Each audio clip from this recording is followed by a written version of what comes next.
لها مصفرين. علاج الكحه يا شيخ. هنا علاج الكحه لها مكانين يكح الواحد. اما ان يكح من حنجرته التهاب الحنجره وتصير عنده بحه ويبدا يكح، او تكون من الصدر. ان كانت من الحنجره يضع فوكس داخل الاذن، وباذن الله عز وجل يفك نفس خلال 5 دقائق الى ربع ساعه. وان كانت من الصدر قلت هذا عندنا الغلاية بيصب لك ماي حار، واروح اصب له ماي حار واعطيها، قلت شربه.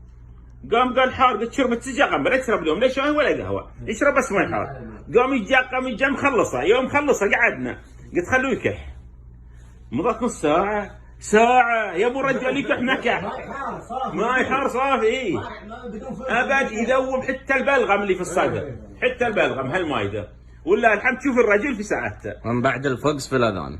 اي البوكس الاذان والحنجره والصدر يشرب ماي حار بس. كاس ماي حار باذن الله يقضي على الكحه في نفس اللحظه باذن الواحد الاحد. الله يجزاك خير يا شيخ. فاستفاد له الحمد خلق كثير وعملنا يعني